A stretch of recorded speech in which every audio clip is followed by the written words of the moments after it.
Ladies and gentlemen, boys and girls, welcome back to another episode of the Daily Cyber Threat Briefing.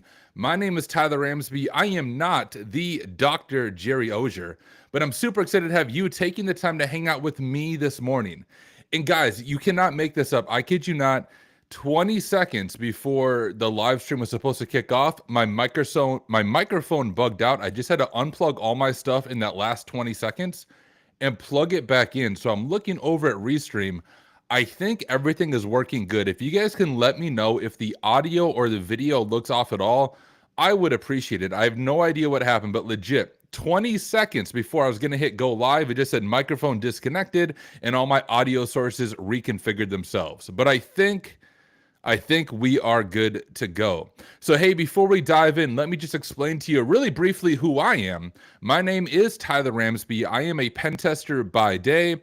I create content and live stream at night on my own channel. You can find me just by looking up my name, Tyler Ramsby, or if you go to hacksmarter.org, you can find my Discord and all of that fun information. But guys, this is the Monday of Hacker Summer Camp. So I don't know what time it is for you. It is 7 in the morning for me, way earlier than I wake up. But man, I am just pumped because it is Hacker Summer Camp. So if you are going to be at DEF CON, just a friendly reminder that me and Jerry are hosting a meetup on Friday early or late afternoon / early evening at DEF CON. You can find all the details in Discord. We've shared it a few different times, but hey, let me know in chat if you are going to be at DEF CON. I would love to meet you, would love to buy you a drink, would love to hang out, would love to hack all the things with you. As we dive into the show as well, if this is one of your first times here, please drop a hashtag first timer in chat. I'm going to look down at chat. I just realized it's not scrolling for me, so let me scroll down in my chat.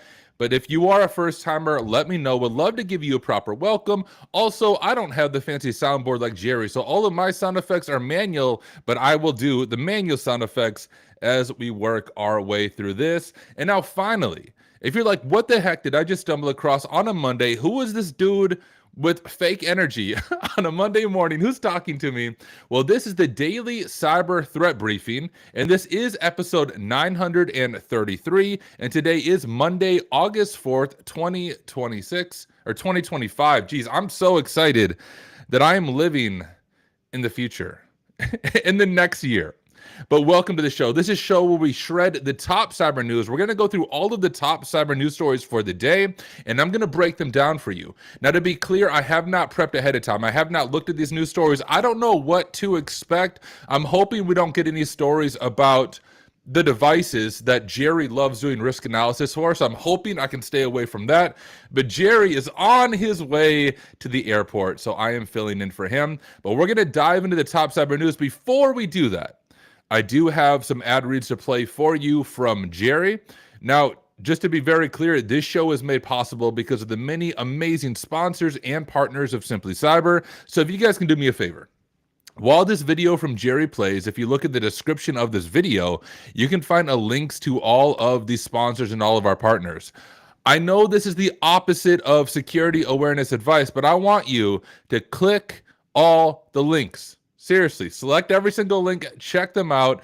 Every single sponsor is vetted by Simply Cyber, and we really do believe that they can help you in your career and help you in your learning. So make sure you check them out. Dream Logic says, where's the intro music? I am the intro music. All right, let me go ahead and kick off this ad read, and then we will dive into the top news stories for the day.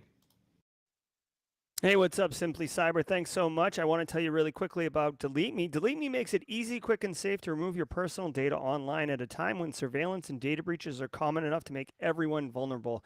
Data brokers make a profit off your data. Your data is a commodity, and anyone on the web can buy your private details. This can lead to identity theft, phishing attempts, and harassment. But now you can protect your privacy with Delete Me.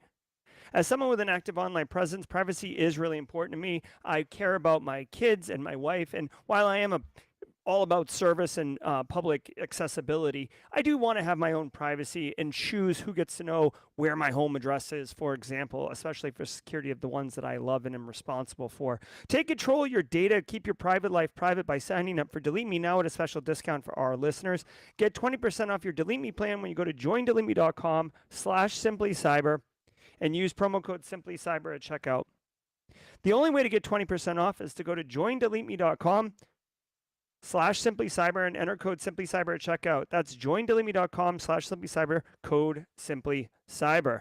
I also want to tell you about Fortify 365, Eric Taylor and the team at Barricade Cyber. If your M365 instance is not hardened fully to the point of risk reduction for your business at an acceptable level, consider contacting Eric Taylor. You can see the phone number right there at the bottom. You can also go to barricadecyber.com/fortify-365 in order to have him and his team tune up and harden your M365 instance. Listen, you're already paying for your environment and all these security controls and the access to them. Why not take advantage of it? It's as easy as that. Go to barricadecyber.com/fortify365 today and get your M365 instance secured today against tomorrow's threats. Want to say shout out and love to Antisyphon Training. Antisyphon Training is disrupting the traditional cybersecurity training industry by providing cutting edge, high quality cybersecurity education without financial barriers. Right now, coming up very soon at the, August 18th through 21st, John Strand himself will be doing a 4-day, 4-hour-a-day, 16 total hours, 16 CPE course, getting started in security of Black Hills and MITRE ATT&CK. And you can take this course for absolutely $0 in their Pay It Forward program, all the way up to I think $500, but yeah, you can see here, get it for as low as $0. This is part of Antisyphon Training's commitment to our community. Go to antisyphontraining.com, go into their upcoming course calendar, and you will see Getting Started in Security, Black Hills, and MITRE ATT&CK with John Strand. Don't miss this opportunity to take advantage of it. It's going to be all about good times. Finally, want to say shout out to ThreatLocker. Thank you so much, ThreatLocker. Let's listen to their ad read, and then we're going to get right back into the news. I want to give some love to the Daily Cyber Threat Brief sponsor, ThreatLocker. Do zero-day exploits and supply chain attacks keep you up at night? Well, worry no more. You can harden your security with ThreatLocker. Worldwide, companies like JetBlue trust ThreatLocker to secure their data and keep their business operations flying high. ThreatLocker takes a deny-by-default approach to cybersecurity and provides a full audit of every action allowed or blocked for risk management and compliance. Onboarding and operation is fully supported by their US-based Cyber Heroes support team. Get a free 30-day trial and learn more about how ThreatLocker can help prevent ransomware and ensure compliance. Visit threatlocker.com/dailycyber.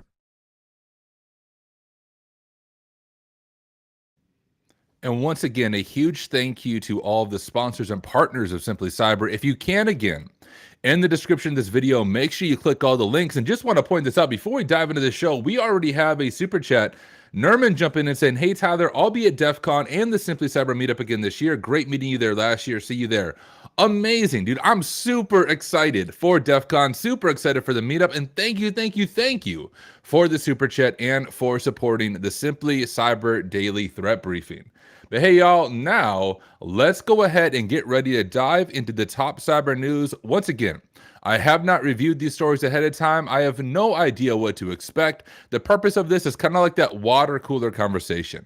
We're looking at it for the very first time. I will give you my honest thoughts. And also, if you were gone in the beginning, I am a pen tester / red teamer by day. So my perspective is more red team oriented, but I was a senior analyst on the blue team as well as part of my career. So hopefully I can give a balanced take on each one of these stories, but let's go ahead and get ready to shred the top cyber news. Let me go get the podcast pulled up. Also, once again, guys, if anything looks off on video, audio, just yell at me in chat.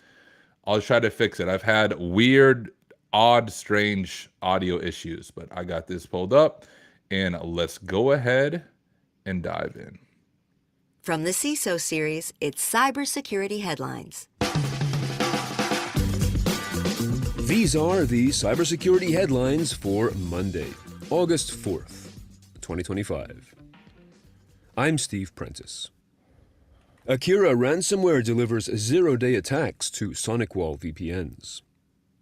This is an incidence of targeting SonicWall VPNs, including fully patched devices with MFA and rotated credentials. Researchers from Arctic Wolf Labs observed multiple intrusions in late July 2025.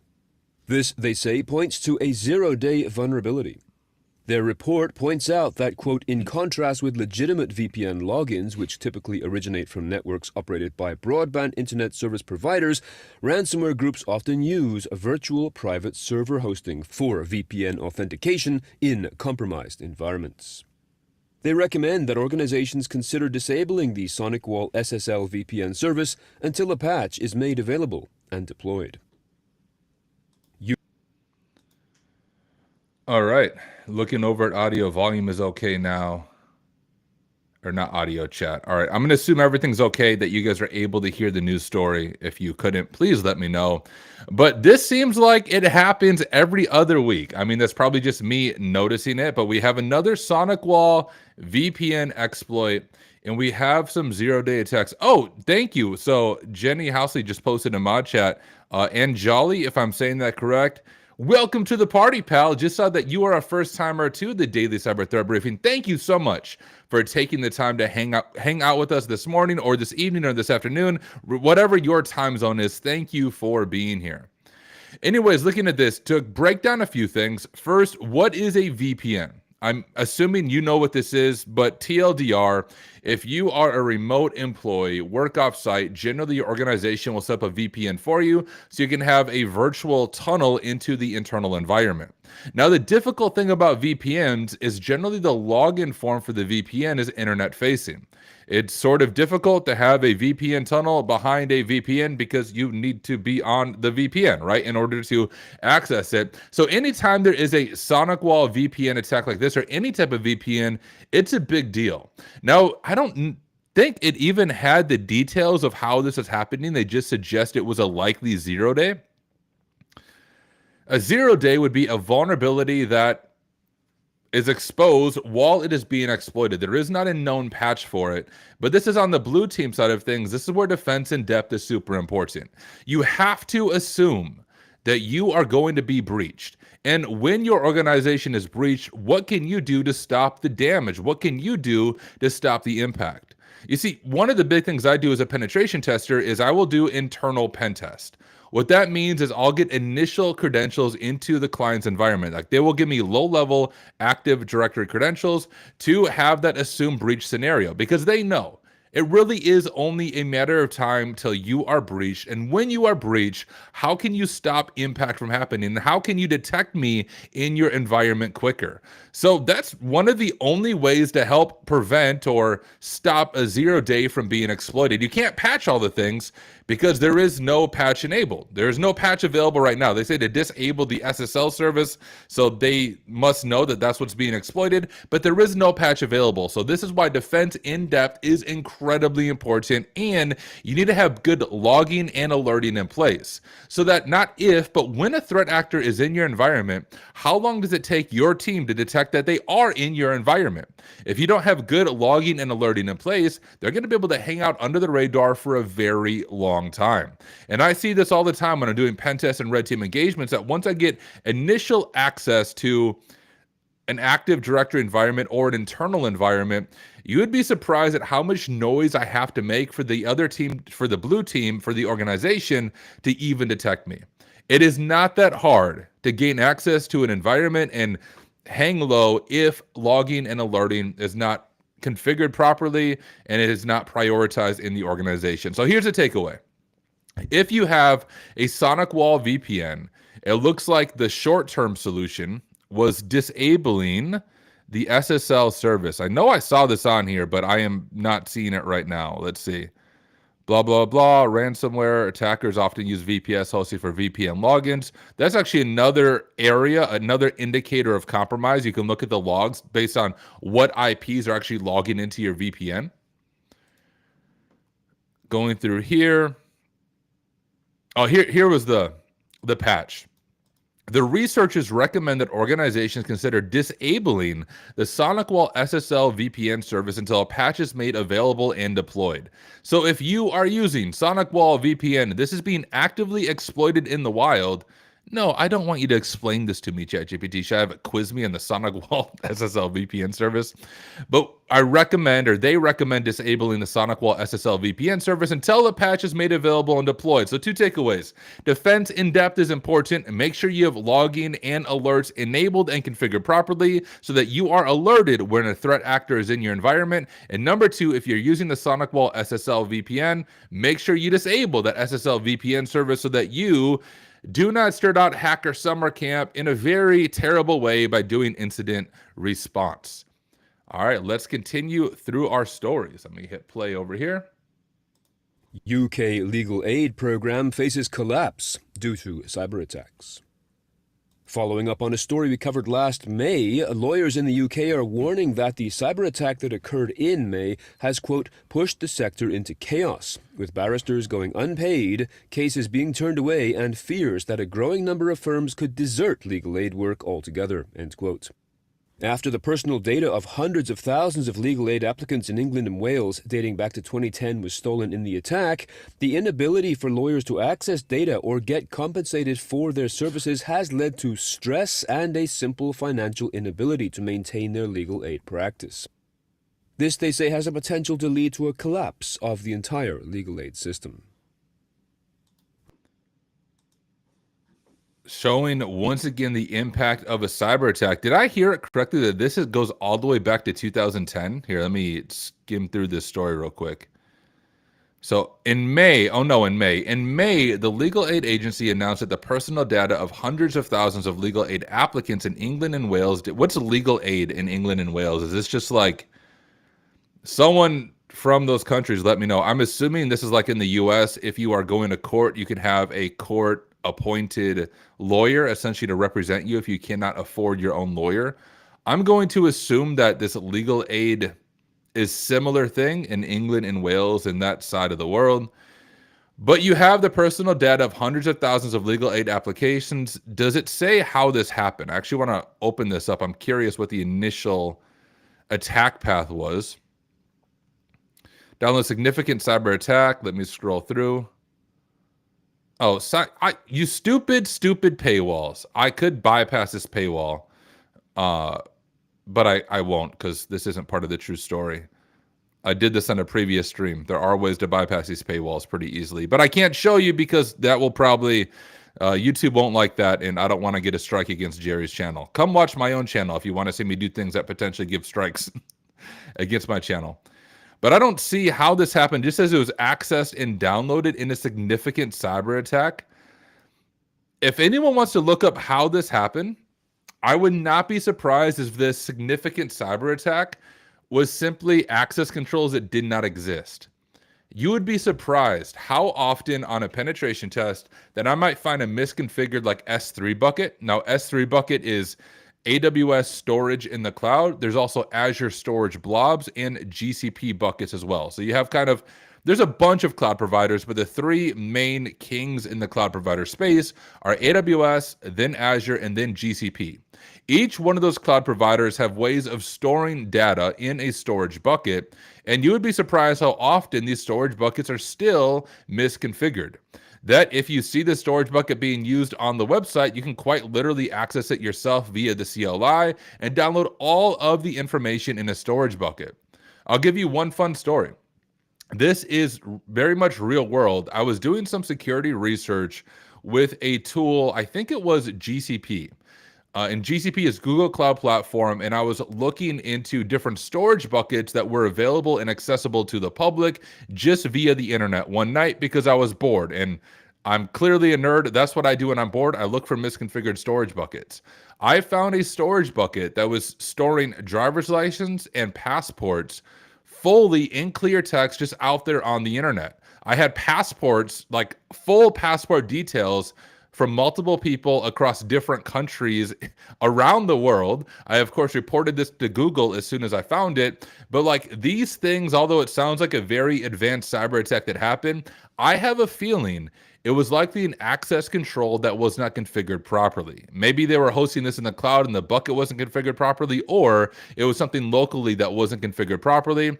Nevertheless, data was accessed, data was downloaded, and then as a result, it looks like the legal aid system remained offline as services are being rebuilt.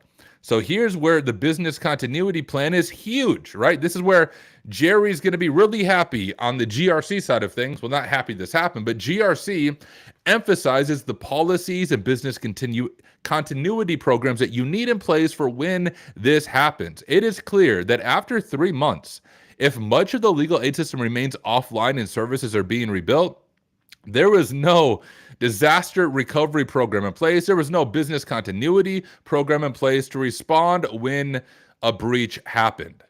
If you do not have that in place, you need to have it in place. You also need to practice it.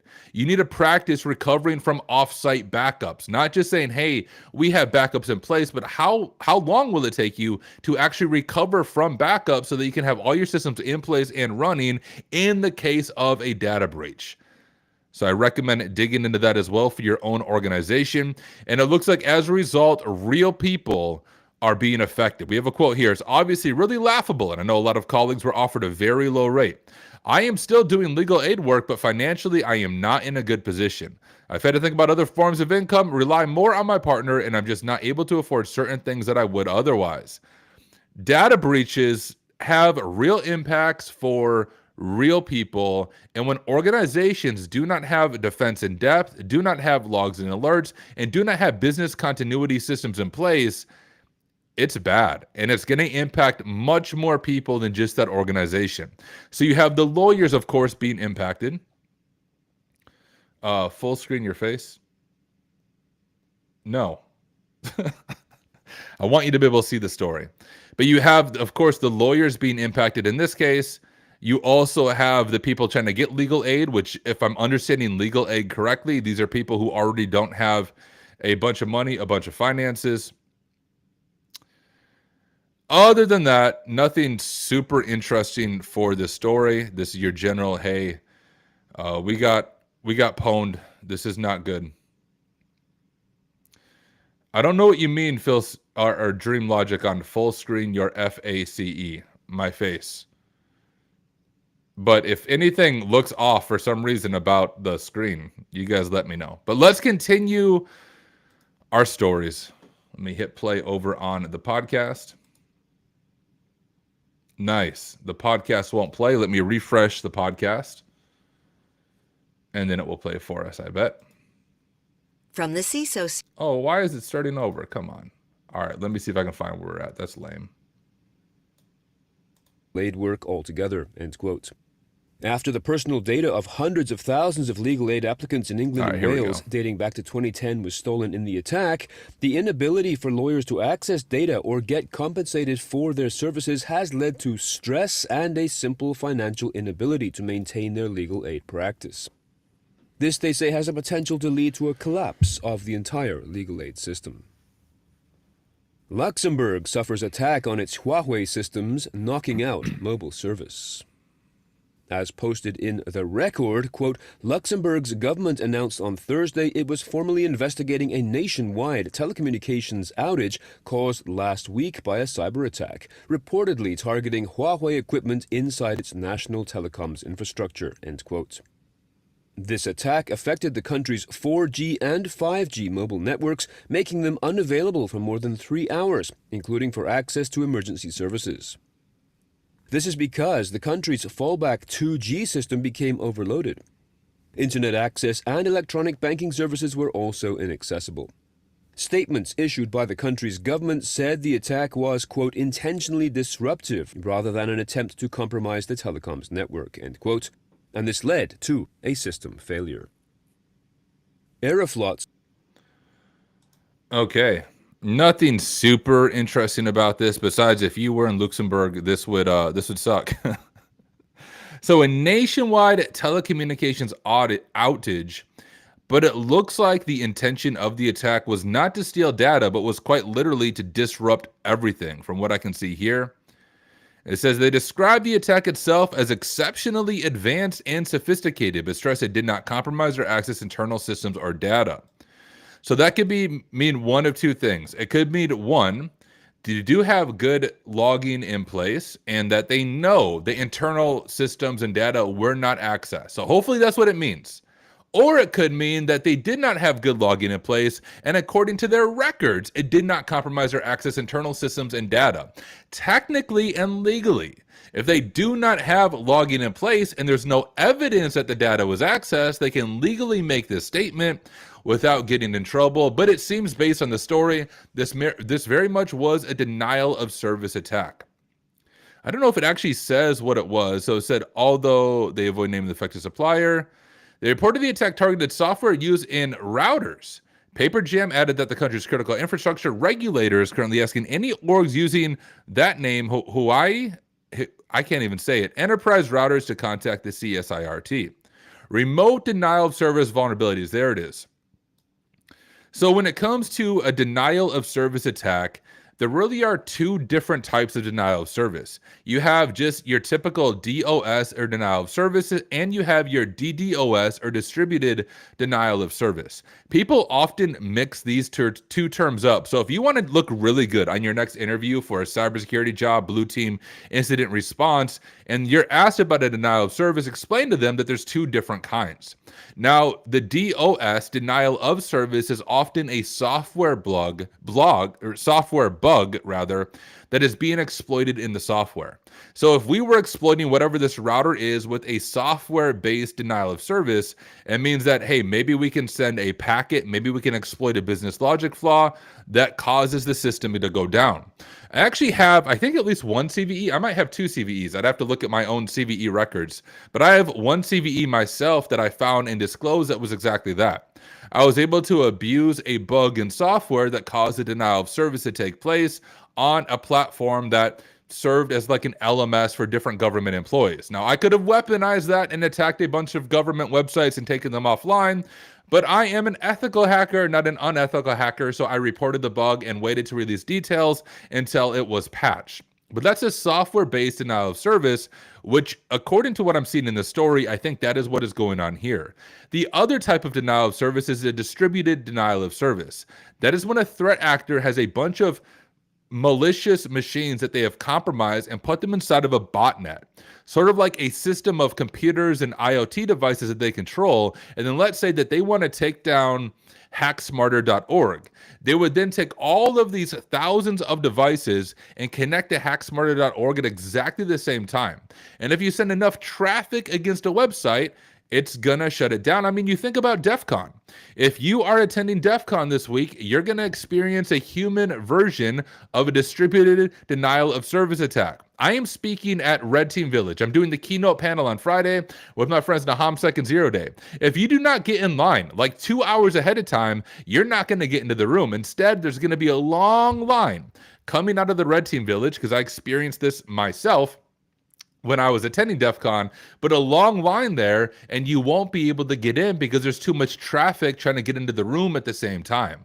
Well, that's sort of like a distributed denial of service attack. A threat actor takes all these systems, they send them all to your website to overload the server, and then legitimate traffic cannot actually connect because it is then overloaded. So based on this, I think this is a software-based denial of service. I'm guessing it's some type of VPN or VRP, network operating system. Maybe something's not patched properly. Maybe it's a 0 day. The story doesn't tell us, but let's continue through our stories. We have some more leaked information. But breach that didn't happen is now leaking data.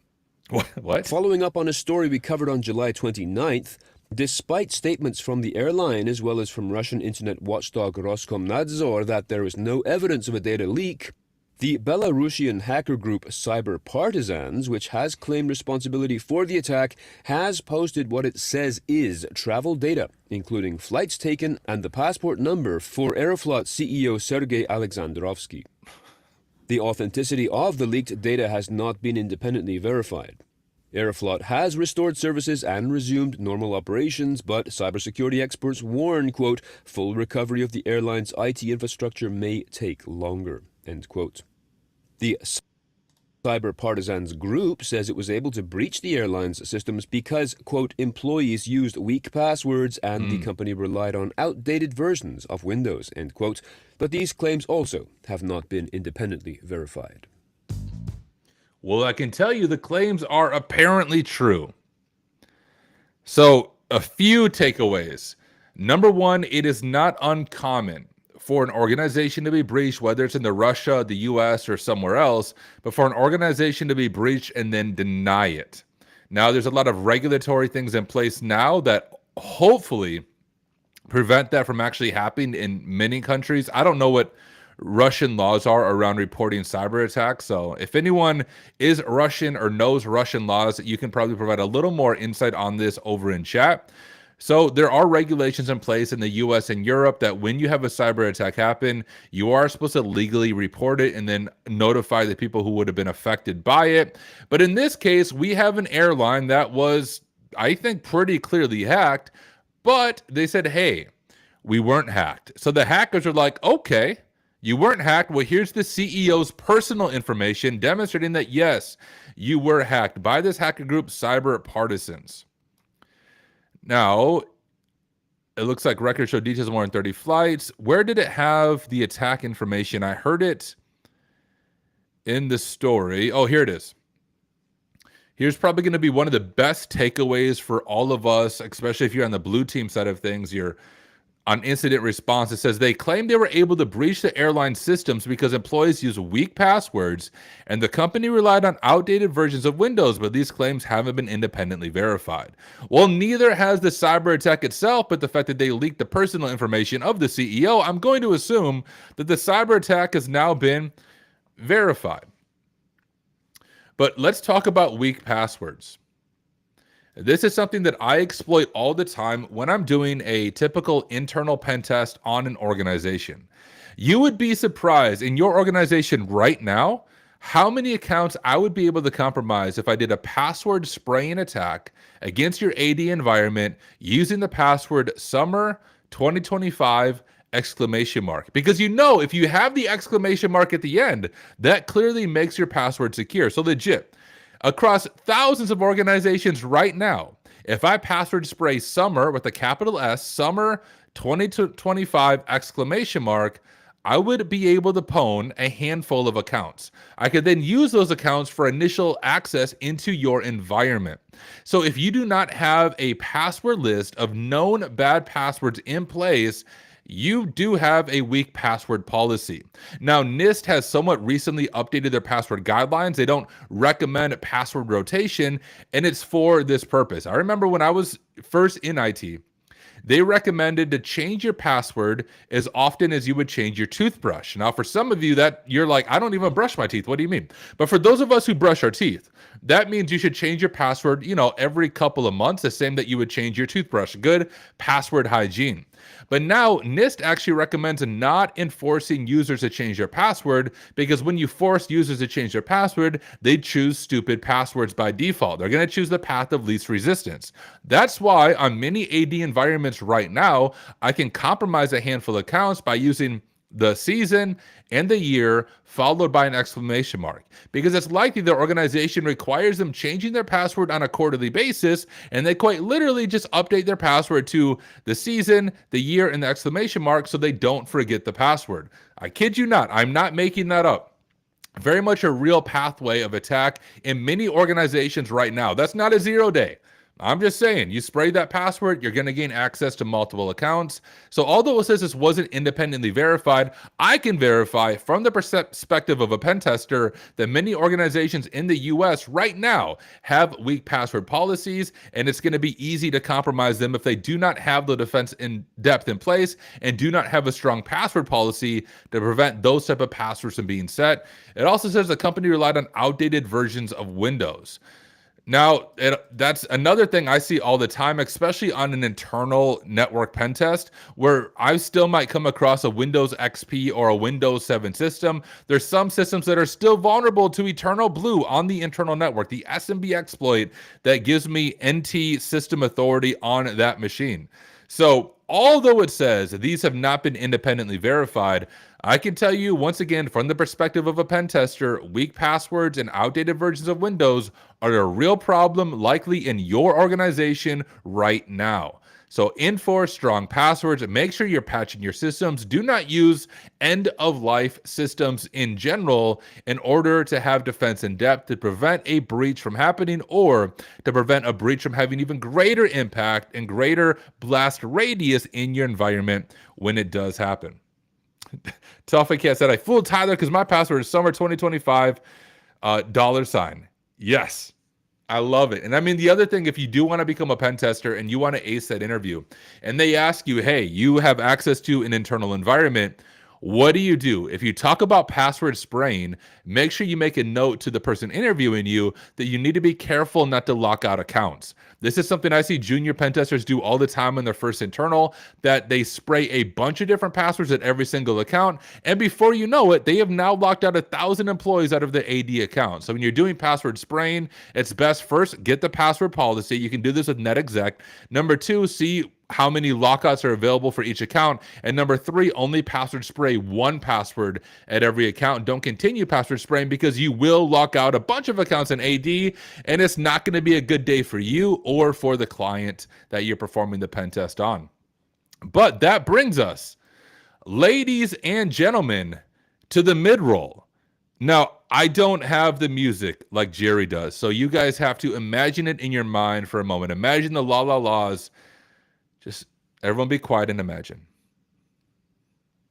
All right, now that you imagine the music, the mid-roll music, I want to say a huge thank you to all of the sponsors of the daily cyber threat briefing. Barricade, Cyber Solutions, Threat Locker, Delete Me, Antisyphon, and Flare. And hey, if you look in the description of this video, make sure once again you click all the links. I know that's the opposite of the advice that you received in your phishing awareness training this year, but trust me, I'm a hacker. You can believe me. Click all the links in the description of this video so that you can show some love to the sponsors and partners of the morning show. These very much are the ones who make this show possible. I also think that Mondays is Community Member of the Week, but I'll be real with you guys.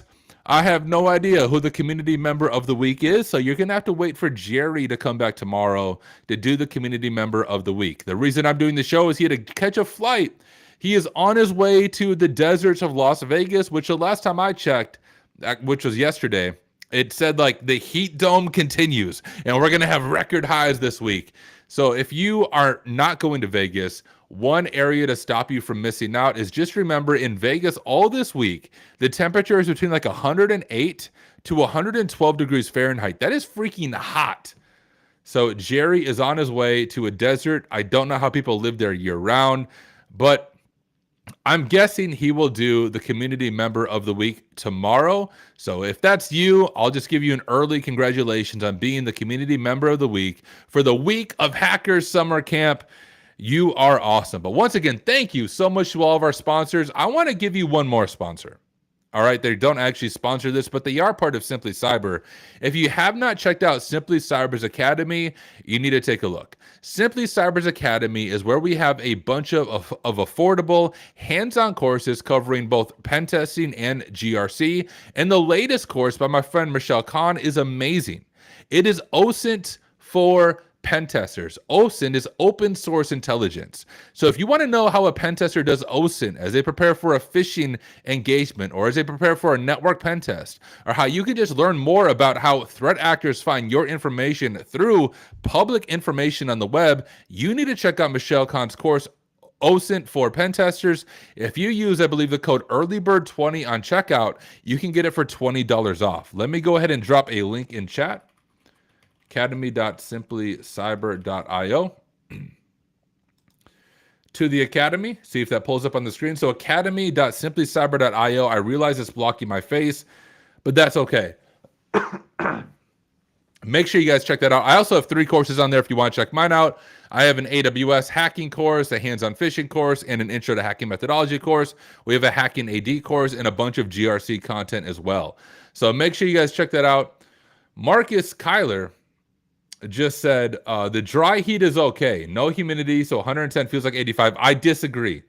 I live in a place of high humidity. I live in South Dakota, And I mean, it can get like 80, 90 degrees here with high humidity. That is miserable. And I thought the same thing. I was thinking it's just dry heat. But the moment I step out of the airport and my face is blasted with 110 degrees and like the UV rays are turned up to 10 or 11, I was just asking GPT about this. But in Las Vegas, with the high UV rays in August, you can get sunburnt in as little as 10 minutes from being outside.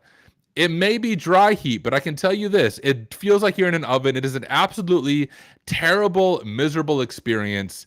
It sucks. That's the thing I don't like about DEF CON. Also, they started DEF CON in 1993 when Las Vegas was still cheap. I don't know if you guys have been to Las Vegas anytime lately. It is no longer cheap. So if we want to make DEF CON amazing, they really should move DEF CON to South Dakota. All right, hear me out. I'm in the middle of nowhere. Things are actually still really cheap in South Dakota, and we have a bunch of cornfields, right? Just find a cornfield. All right, take away all the corn, just an open field, and let's do DEF CON in the field in South Dakota. It would be incredibly cheap, and it would be amazing. It would be like the old days of DEF CON. So if anyone has connections at DEF CON, tell them, y'all got to move DEF CON to rural South Dakota. There's plenty of room. There won't be line con because there's nothing to do here. And it will be cheap, and it will be amazing. So move DEF CON to South Dakota. I'm starting the campaign now. DEF CON South Dakota 2026. That's a very long hashtag, but we're going to go for it. All right, let's go ahead and continue our story. I think, so I don't use Spotify. I try to use Amazon to play this podcast, and it never plays more than 2 stories, so it's probably going to break. Yeah, see that? So it doesn't play. Let me go ahead and refresh, and we'll jump back to where we left off. Give me just a moment. I also can figure out a way to like download the podcast so I wouldn't have this issue, but I also didn't try that hard. Here we go. Huge thanks to our sponsor, ThreatLocker. ThreatLocker is a global leader in zero trust endpoint security, offering cybersecurity controls to protect businesses from zero-day attacks and ransomware. ThreatLocker operates with a default deny approach to reduce the attack surface and mitigate potential cyber vulnerabilities.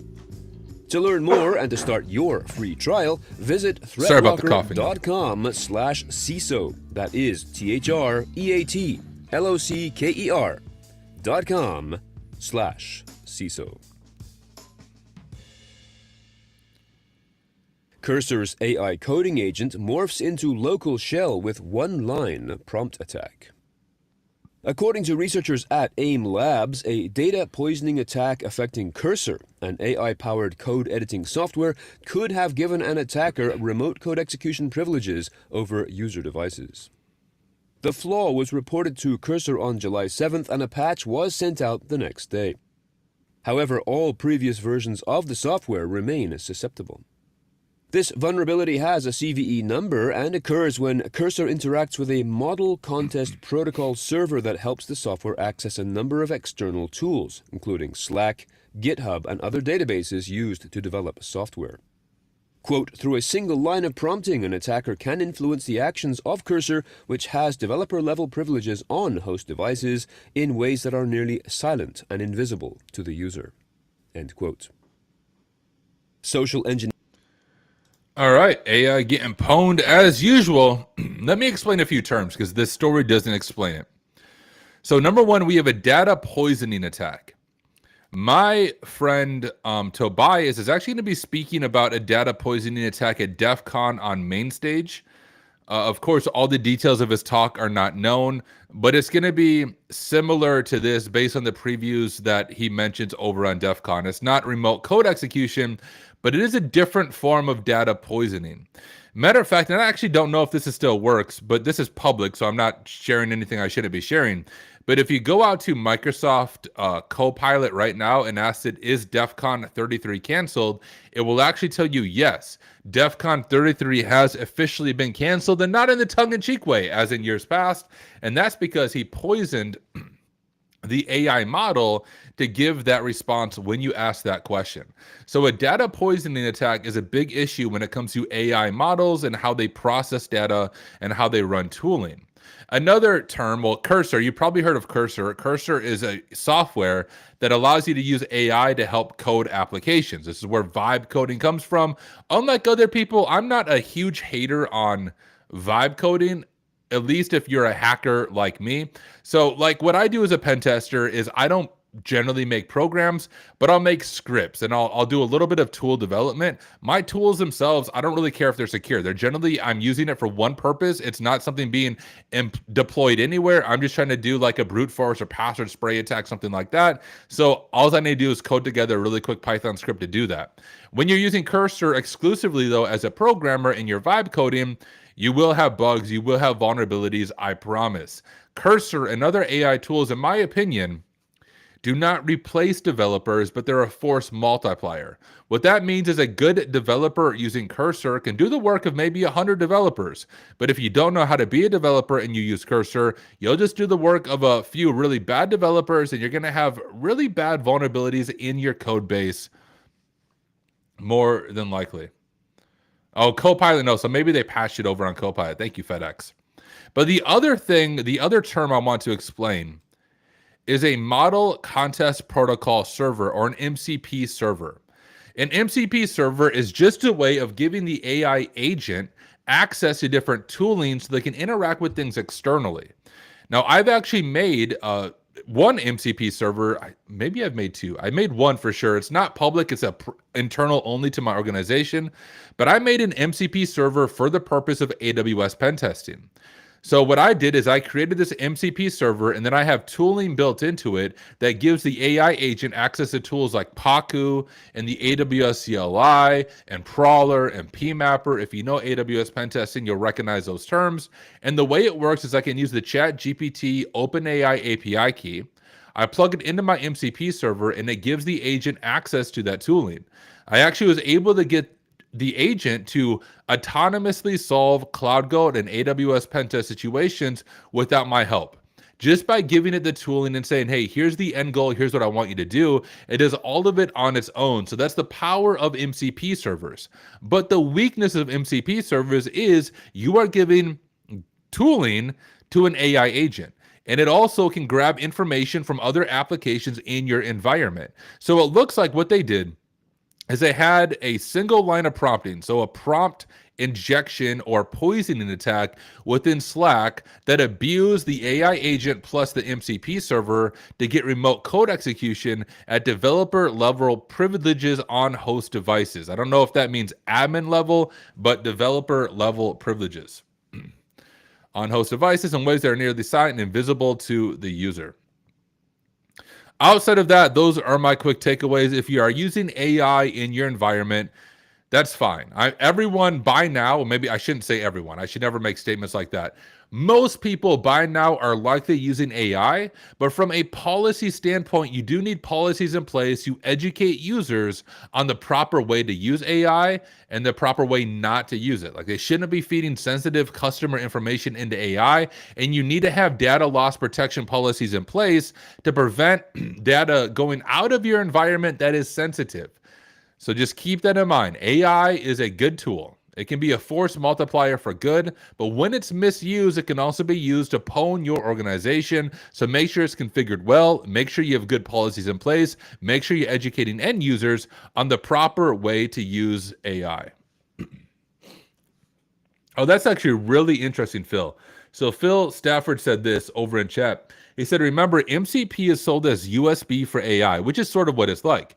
People are still picking up strange USB devices off the ground and plugging them into their machines. Exactly. So you have all of these MCP servers out on GitHub saying, hey, I can do this, I can do this, I can do this. And people are like, yo, I want to use this. So they download it, they connect it locally, they use it in their enterprise environment, they have shadow IT, and then they get pwned. That is what can end up happening. But just keep those couple of things in mind. How am I doing on time? We got 10 more minutes and 3 stories. All right, let's see if we can speed run some of these stories real quick.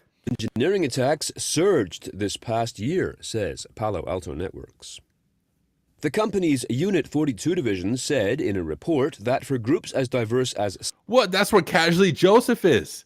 We got Casually Joseph making an appearance. He is part of this blue team role at Palo Alto. Scattered Spider and North Korean tech workers This technique of, quote, tricking employees into granting access to their organization's core data and systems, end quote, was the top initial attack vector over the past year. It comprised 36% of the incident response cases that Unit 42 worked on.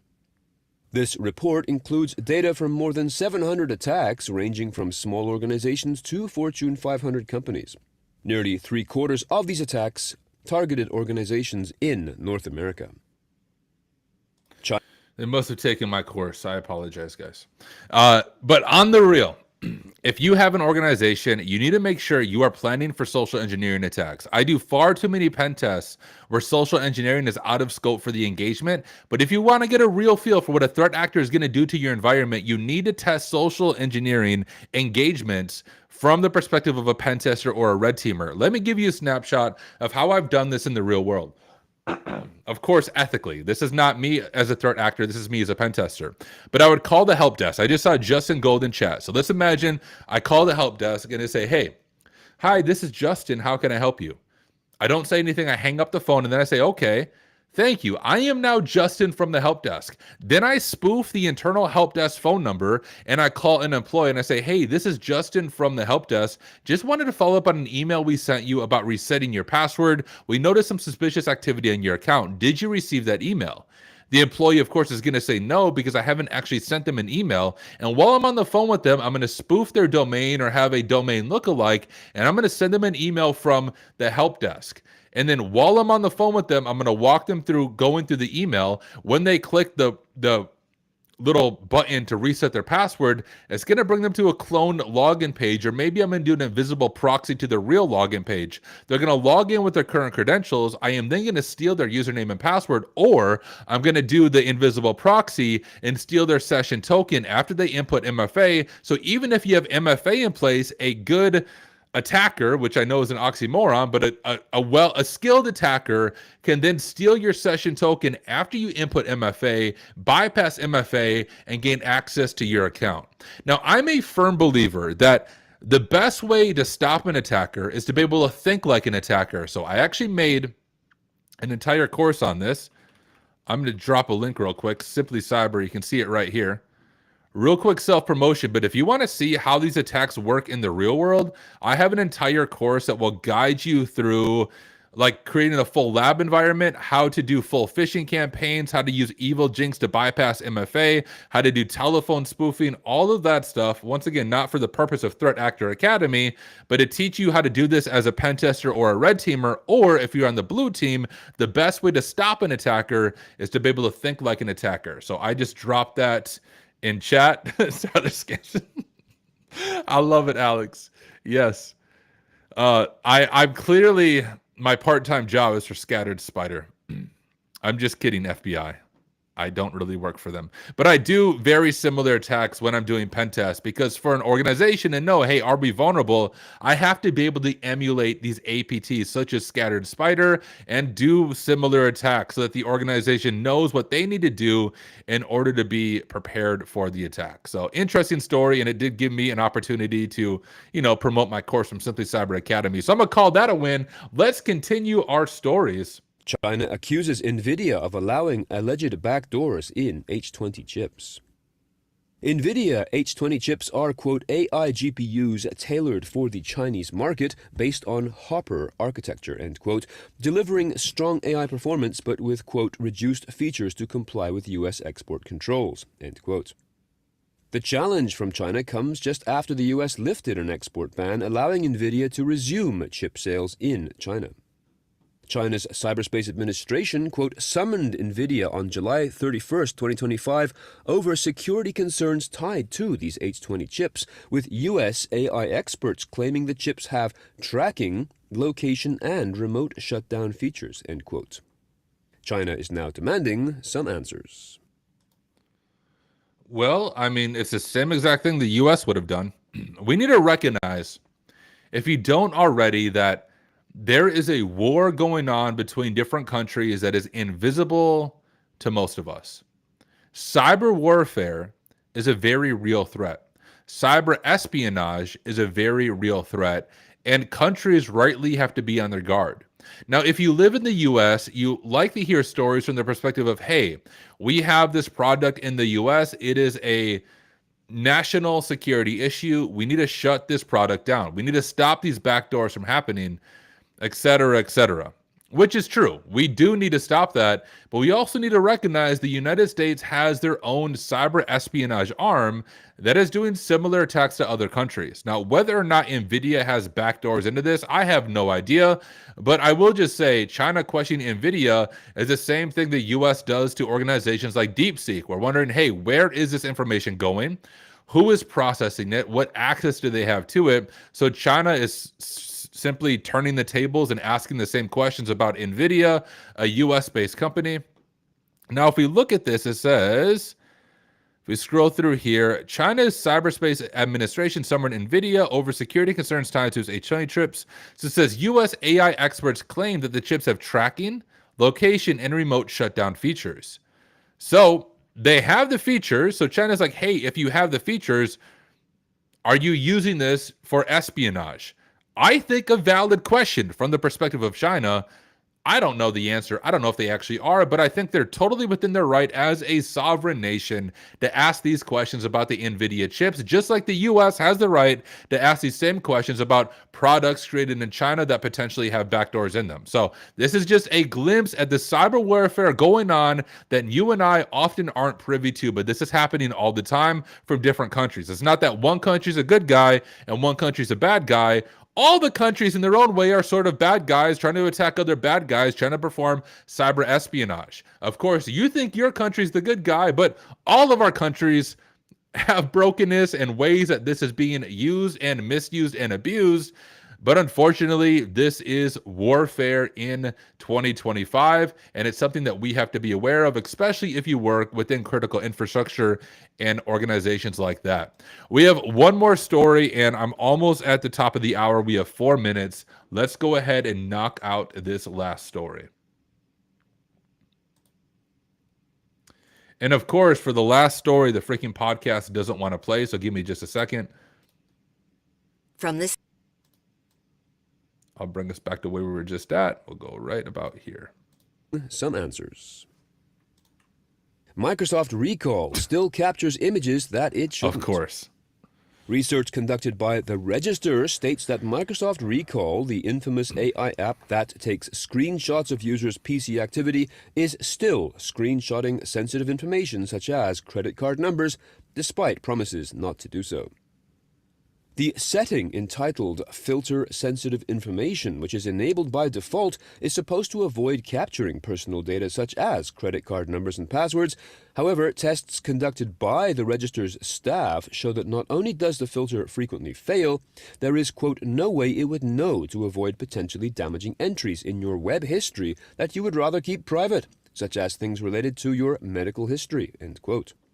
The research Or Jerry's devices when he does risk analysis on them. That might be in that web history that he doesn't want people to see.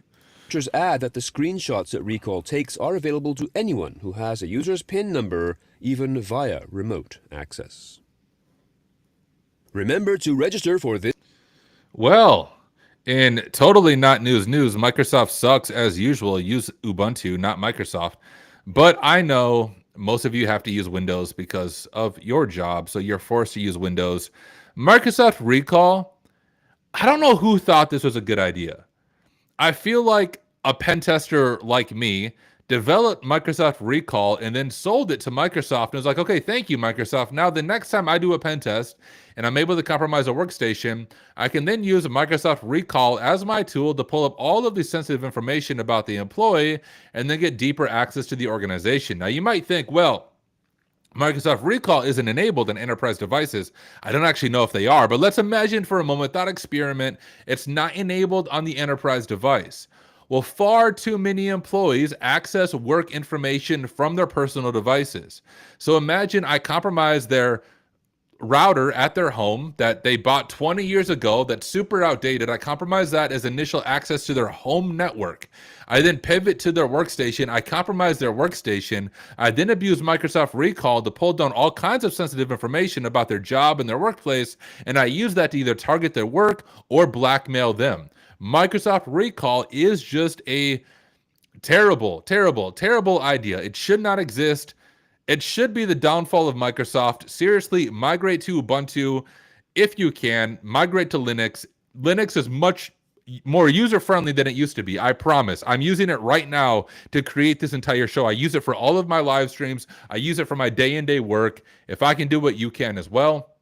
But Microsoft Recall should have been the nail in the coffin. I believe you can disable Microsoft Recall even if you have one of these computers. So one takeaway is always disable Recall. You shouldn't have an application taking screenshots like this of your device that an attacker would then be able to get access to. Because look at this. This is insane.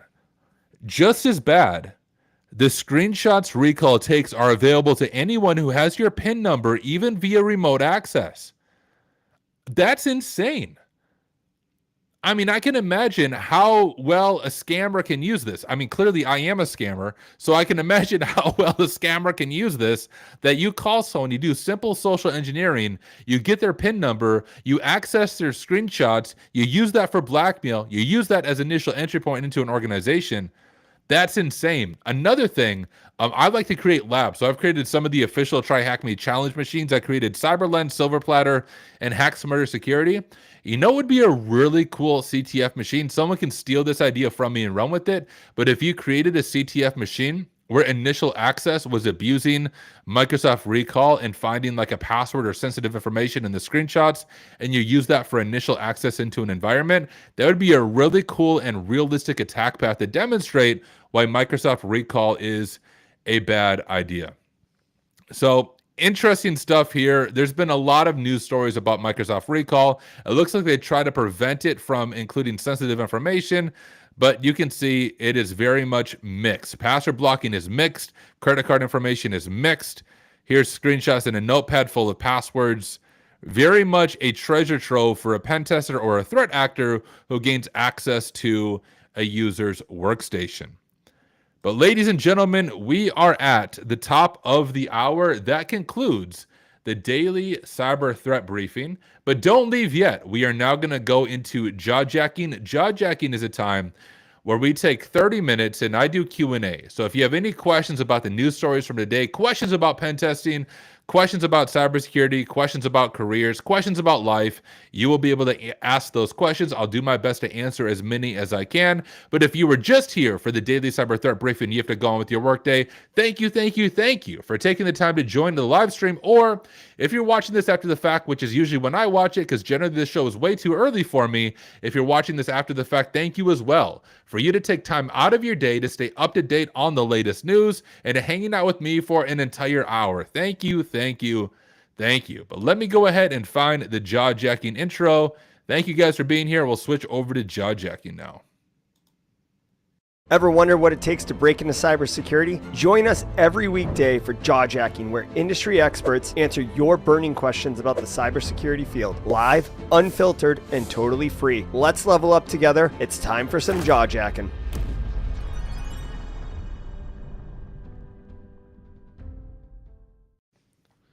Ladies and gentlemen, welcome back to another episode of Jawjacking. I pretend like I'm a different person, but really is just me again. But guys, thank you, seriously, for taking the time to hang out. I'm going to look at chat.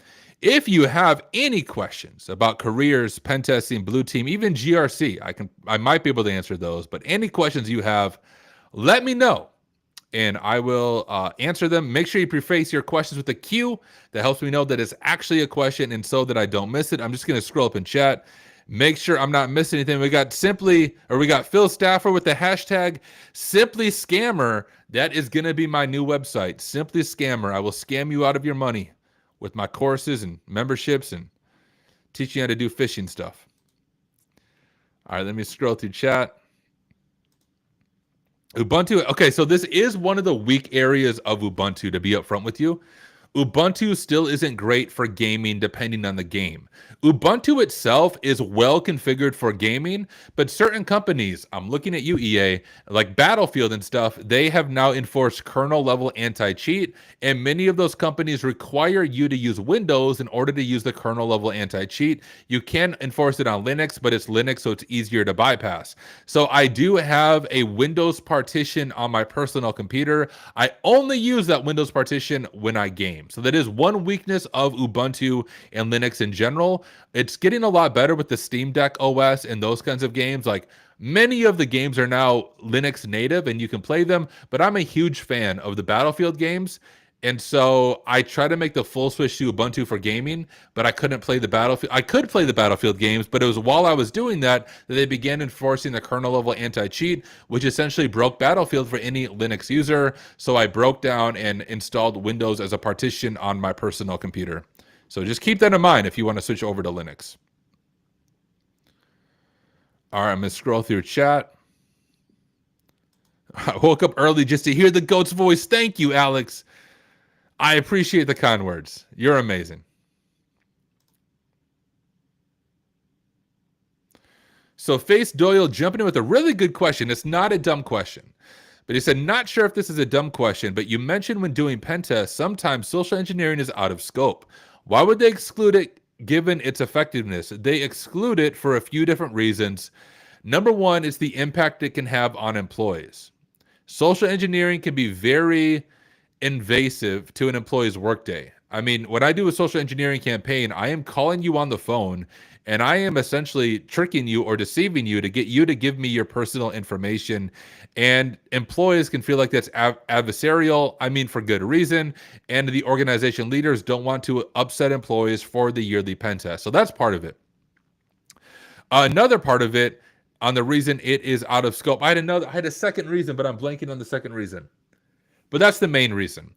The second one, though, I suppose, is when you do a typical web app pen test, it's just that social engineering isn't part of it. With the pen tests are very much limited to a specific scope. So unless you do a social engineering pen test specific for that, it's likely not going to be included unless you do a red team engagement. A red team engagement is a much longer advanced version of pen testing that seeks to emulate an APT. And that's when a lot more things are in scope, including social engineering. Oh, the other reason, a lot of organizations use things like KnowBe4 to do phishing awareness training, and they're assuming, hey, we checked off the box for phishing awareness training. We don't need to do social engineering training, but you do. Doing KnowBe4 emails is excellent. You should be doing things like that, but if you don't have a real-life version, a real-life person calling employees on the phone, spoofing internal phone numbers, sending targeted emails, you are not rightly emulating organizations like Scattered Spider, and you're going to be caught in a bad place when they target your organization. So those are the reasons that it's likely not in scope. A big part of that is just educating the client before performing the pen test. Related to the first subject about the VPN's portal being exposed, theoretically, if you were to route that through a Cloudflare portal, wouldn't that fully solve the zero-day issue? Maybe. I don't know, and I'd have to try it myself. I don't want to give an answer without having a for sure answer. It's possible. That would be good defense in depth, but it's also possible that it could still be exploited behind the Cloudflare portal. I don't know. That would be an interesting lab to set up to see if you can exploit an outdated VPN portal if it's behind a Cloudflare portal. So good question. I don't know the answer. Worth creating a lab to find out. What are your recommendations on the best way for GRC to gain security architecture knowledge? Looking for books or training that is not SANS or certification based. First, I would say books probably aren't the best way to go. Now, I actually really enjoy reading. I love books. The reason I say it's likely not the best way to go is as soon as a technical book is written, it's almost always out of date a few months later. So rather than books, you'll want to look for some type of online training. Security architecture is more advanced, and it's a bunch of different domains in place. So you need solid foundations in general to get into security architecture. So I would look into the training that covers things like A+, Security Plus, and Network Plus, then look into training for the CISSP. I know that you say you don't want certification based, but That's unfortunately where all the good training is. Even if you don't get the certification, I would do the training for the certification to get the knowledge and the skill set that you need for security architecture. But then outside of that, a lot of the knowledge that comes from those hands-on things like security architecture, I don't need my headphones on anymore. Let me take these off. A lot of the hands-on training has to come from work experience. So you need to shadow someone who's already doing that, work on it in your organization. You'll go a lot further faster if you can get hands-on. Theoretical knowledge will only take you so far. Oh yeah, I saw that, FedEx. So FedEx, this issue was reported to Copilot like a year ago, so I'm guessing they finally patched some of it. Have you considered creating a CTF tutorial? I watched you nightly attacking machines, but still weak with my CTF skills. Do you mean like when you do your typical Jeopardy-based CTF where you choose like cryptography and stuff? I haven't considered creating a CTF tutorial because I personally don't like CTFs. I also don't like boot-to-root machines that are very puzzle-based. Now, the difference is this. When you do your typical CTF, it's not real world. It's going to teach you how to use tooling, which is helpful, but I don't like the silly escape room-based puzzles that come alongside of it. The only machines that I enjoy are realistic ones, things that I would actually see in the real world. This is where, like, if you look at Hack the Box and their newer machines and like the season stuff and the assume breach machines, those are amazing. Very real world specific. If you look at some machines on Try Hack Me, some of the challenge machines, they're nothing that you would see in the real world, which is why I don't like some of their standalone challenge machines. I'm on their QA team, so I'm trying to help make that better. But no, you probably won't get a CTF tutorial from me because I don't like CTFs. I like realistic challenge machines that are similar to something I'll actually see in the real world. Not silly, download this cat image, perform steganography on it, pull out the base64 encoded value, base64 decode it, and you'll find an SSH key. Cool, that teaches you about steganography, but literally, you're never going to see that as a pen tester. It is a waste of time, in my humble opinion, for those silly CTF machines.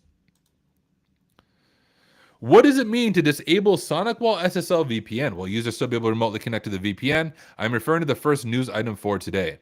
Yes, what it generally means is when they access the VPN portal, they're just going to get that certificate, a warning saying that there is not a valid certificate for this login portal. That technically opens it up to man-in-the-middle attack, so it's not a good solution, but I suppose it's a better solution than getting pwned by 0 days. So employees will still be able to connect. It will just say you'll get the certificate warning, and technically if there's another person on your same network, they might be able to do a man-in-the-middle attack, downgrade the connection, things like that. Not a question, but I agree, Realist Gaming. Battlefield 6 actually does look really good. Much better than the release of Battlefield 2042. Battlefield 2042 is actually a solid game now, but I have also been following Battlefield 6. I'm super excited for it. I'm going to have to take like a few nights off from streaming when Battlefield 6 releases so I can play it. How do you manage burnout between working in cybersecurity full-time and also having a side hustle or creating cyber-related content? How do you turn your brain off? I don't know. When you figure it out, let me know. I did write a blog for this for Simply Cyber Academy, and I have a video on my YouTube channel about how I manage my time. But the answer to this question is different for every single person. So I'll give you a few pieces of advice. Number one, don't compare yourself to other people. I know easier said than done, but all of us have different perspectives, different experience levels, and different interests. What might look like burnout for you may not look like burnout for me. My second piece of advice is if you're a parent, especially with young kids, do not compare yourself to other people who don't have kids, right? Like I cannot compare myself to the John Hammonds of the world. Amazing person, but as far as I know, doesn't have kids. I have 2 young kids. If I want to succeed in my career, it might require me sacrificing a relationship with my kids, which I am not willing to do. I will choose a lower salary. I will choose lower growth if it means I get to spend more time with my family and my kids. They are way more important than a silly cybersecurity career or making content. So just make sure your priorities are straight. Now, for me, the way this works is I work my typical 9-to-5 job from 9 to 5. I get off work at 5 o'clock. I disconnect from all of this. I hang out with my family till about 8 o'clock or 9 o'clock when they go to bed. And then at 9 o'clock, I'm generally back on my computer, making content, live streaming, doing video editing till midnight or 1 in the morning. Now, for a lot of people, my schedule would lead to burnout, especially knowing I have an 8-year-old and a 5-year-old. Like, I don't get much sleep in general, but here's the thing. I legit get refueled by hacking stuff. So when you see me live streaming at night and I'm working through machines, that doesn't feel like work to me. Like, that's not burning me out. That is life-giving to me. I thoroughly enjoy learning. As far as turning my brain off, I don't know how. I don't turn it off. I do gaming every once in a while, but truly, don't compare yourself to other people. If you have kids and a significant other, make sure you prioritize them over your work. And finally, one other just important reminder I would give you is that you are a human being, not a human doing, which I know is a little bit cliche, but it's much more important the person you are becoming and less important the work you are doing or the title or the search that you hold next to your name. I want you, like, seriously, when we're done with this show, go stand in front of your mirror. Stare at yourself for 3 minutes. It's going to be a very uncomfortable experience, but just look at yourself and ask your, just look at that, like the YouTube video. But ask yourself the honest question, is the person I am today who I want to be? Is the person I'm becoming the person I want to become? Not am I earning the OSCP, not am I making good money, but no, internally, are you becoming the kind of person you actually want to be for your friends, for your partner, for your children? If the answer is no, you need to focus on that. Don't focus on your career. Don't focus on earning a certification. Focus on becoming the person you want to be, and career success will follow if you focus on being a healthy person emotionally, spiritually, and physically. That would be my advice. All right, let me scroll through. Would a pen tester add blackmailing when conducting social engineering attack, or was that just an example for an adversary? That was just an example. A pen tester generally is not going to blackmail employees. That's very much unethical behavior. Yeah, you're not going to get, that's a difficult part about pen testing compared to real threat actors. Real threat actors have zero morals they're holding to. Us pen testers still have morals, so we're not going to use blackmailing as part of a social engineering attack. How's your experience with virtualization on Linux? I'm considering installing Linux as main OS, but I also want to run labs from it. It's way better than Windows. I have a bunch of VMs virtualized on my Linux machine, and like my Linux machine runs Windows as a VM better than Windows does. So virtualization works significantly better from Linux, from my opinion. Are there any recommended programs or trainings to learn RMF, specifically for OT ICS, and what certs are recommended for RMF? What is RMF?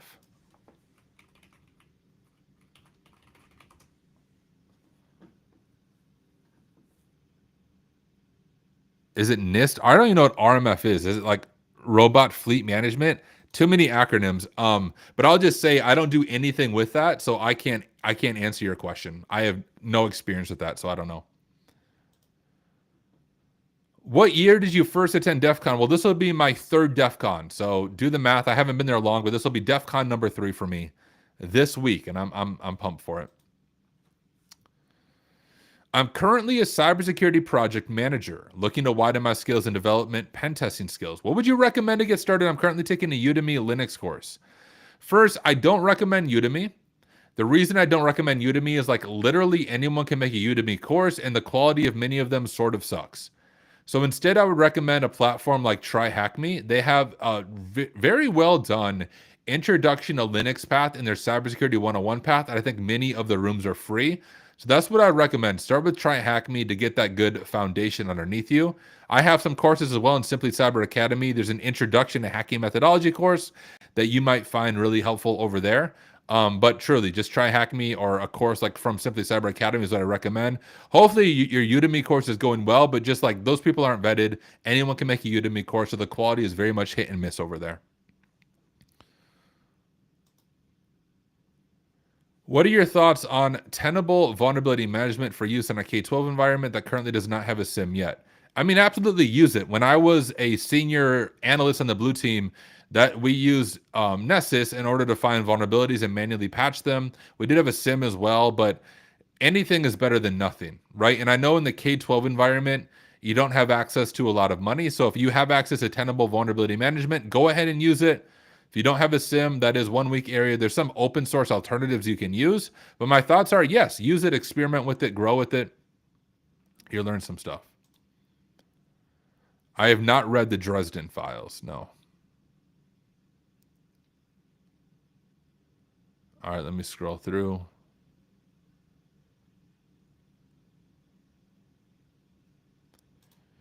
To pre-order or not to pre-order Battlefield 6? I'm going to pre-order it because YOLO. I'll refund it if I don't like it. Perry Walt says this: I love no starch press content, very high quality. Any other good publishers out there doing this kind of work that I may not know? Not that I know of. I mean, you have, is it, here, let me check. Pact, I think. You have Pact, P-A-C-K-T, that has some books, but I honestly think they are more hit and miss. As far as quality technical books, I think No Starch Press stands head and shoulders above all the rest. I've noticed with Pact, some of the authors of their books, like they have red team books by people who have never done red teaming a day in their life, whereas No Starch Press, from my experience, that their authors are very much vetted and they really are industry experts on the topic that they're writing about.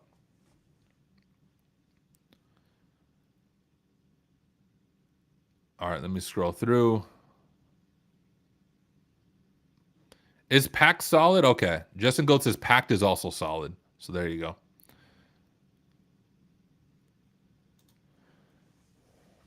In your opinion, what's the best approach to evaluating a small business security posture?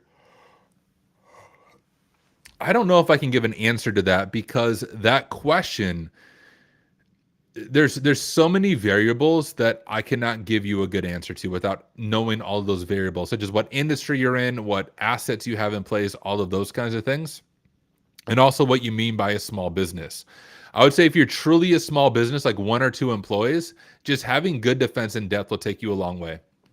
MFA enabled on everything, IP allow listing to any customer sensitive things, make sure you're encrypting things at rest and in transit. All of those like basic security things would be a good place to start. Look at the NIST guidelines for good security practice and audit yourself with the NIST guidelines. That will take you pretty far as well. Tyler Stottle has entered the chat. This is amazing advice. Well, thank you, my friend. I appreciate it. Appreciate the kind words. Glad you guys appreciated the advice. I used to be a pastor for 10 years. So those type of conversations are not out of my wheelhouse. I love talking about philosophy, theology, those kinds of things. Hello, Mr. Ramsey. My kids are 5 and 3. At what age did you introduce your kids to what you do? They know what I do. I don't know if I introduced them. It's just gradual. Like they know I stream all the time. My daughter made one of the shirts in the Hack Smarter store that says Hack Smarter. So they know what I do. I talk about it all the time because I don't have much of a life. Like my life consists of hacking, hanging out with my wife and kids. So they know what I do. I don't think there was an age I introduced them to what I do. I just tell them I hack stuff, but I'm a good guy hacker, not a bad guy hacker. And yeah, they don't think I'm as cool as I think I am. Their favorite thing is playing Hogwarts Legacy with me. That's how they got introduced to computers. They love Harry Potter. And so they'll sit next to me. They'll like request, like, can we play Hogwarts Legacy? They don't play it because they can't do all the crazy stuff on the keyboard, but they like to explore the Forbidden Forest and stuff with me. That's their experience with computers. And they like watching me play Elder Scrolls Online. They don't like watching me hack stuff yet. All right, let me scroll through chat. Do appreciate all of the kind words. As you're staring at yourself in the mirror, don't forget to moisturize and put on sunscreen, especially if you're in Vegas.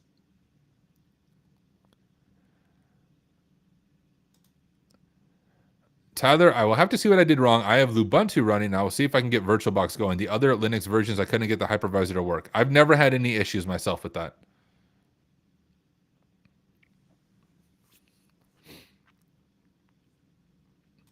Yeah, good call from the pain. All Udemy classes have ratings and reviews. Just read those first. Exactly. And make sure it's up to date, right? Like some Udemy courses were created in 2016, haven't been updated since. You probably don't want to take a technical course from 2016. How can I help a new employee transition from help desk work to a more investigative role? Well, first, it depends on the employee. If the employee has an interest in going to an investigative role, I think good employees don't need to be held by the hand. Like for me, in my first help desk job, almost on day one, I reached out to the cybersecurity team and just told them, guys, I'm on help desk, but I have a passion for cybersecurity. If there's anything I can help the security team out with, let me know. And right away, I began doing some phishing awareness training. I help with the phishing campaigns just because I express interest and a willingness to learn and a teachable attitude. So if your employee is demonstrating those things, transitioning them to an investigative role will be rather easy. To be blunt, they should have the drive to figure it out themselves, what they can have in place to learn. If you have to hold them by the hand, they're probably not a good fit for an investigative or a more advanced role. That being said, if they demonstrate the interest, give them time at work to work on projects, whether it's doing some try hack me through the SOC or security engineering roles or hack the box through the CDSA or Sherlock's. Give them time on the job to work on some of those skills will be the best way that you can help them. But ultimately, you cannot change who a person is. If they do not have a drive and a commitment to learn that stuff on their own, they're probably not going to be a good fit for an investigative role.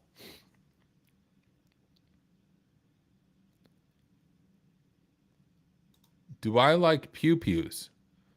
Do you mean guns? I don't know what you mean by pew-pews. I do sometimes go target shooting. I live in South Dakota. Everybody has a gun. Multiple guns. So yeah, I like it. I like target shooting and stuff, but I'm not a fan of the lack of gun control for what it's worth. I don't want to get too political, but that's where I'm the opposite of most people in South Dakota. All right, let me scroll through chat. Yeah, it could be if the machine's 15 years old, Carrie, that might be the issue you're running into. You're probably right.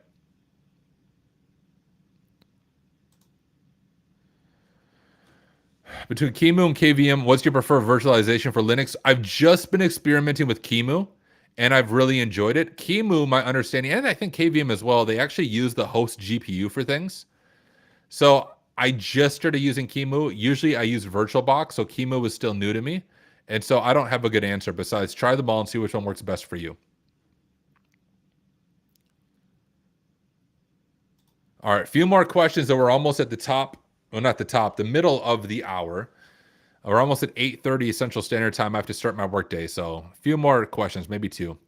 Is sim engineering a good career path? What steps should I take to become one? Yes, it is a good career path. What steps did you take to become one? Same as any cybersecurity role. If there's any certifications you can get, make sure you get those. Check out Try Hack Me, the SOC paths, and finally focus on personal branding. If you do not have a YouTube channel or a blog, if you're not active on LinkedIn, make sure you get active. The job market sucks. And unfortunately, it is who you know, not what you know. So if you're not actively networking and building relationships, it's going to be hard for you. That's one of the most important things you can do as you work on breaking into this field or changing to another role within the field.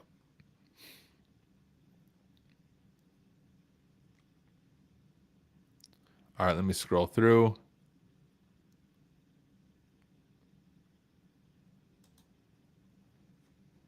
Is it recommended to do both red teaming at the workplace and blue teaming outside of work or for community contribution? I don't know what this question means. I think you should do both red teaming and blue teaming. Yes, if at all possible. Like a good red teamer understands how to be a blue teamer because they have to be able to bypass the defenses in place by the blue teamer. A good blue teamer has to be able to do some red team techniques because the best way to stop an attacker is to be able to think like an attacker. So if that's what you're asking, I would say yes. Knowledge of both is going to take you further, faster in your career. All right, y'all, I do have to jump into work and get my workday started. So let me go ahead and hide this. So if I did not get to your question, just know that I live stream all the time on my own YouTube channel. Just look me up, Tyler Ramsby. I'm trying to think if I'm live streaming tonight. I know I'm for sure live streaming tomorrow on my channel. We're going to be talking about DEF CON with my friend Josh Mason, doing some OSCP voucher giveaways, doing some Hacking Hub content giveaways. So if you don't follow me on YouTube, follow me there. I live stream all the time. We'll answer your questions there if I didn't get to it here. But thank you so much, everyone. Seriously, for taking the time to hang out with me. I love, even though it's early morning for me, I love doing the daily cyber threat briefing. Jerry messaged me on Saturday and he's like, hey, I'm going to be jumping on an airplane. Can you cover the show? And I was like, absolutely, dude. And so he told me on Saturday, here I am. It's always a fun time to hang out with all of you, but thank you so much for watching. I will catch you guys in the next one. Peace.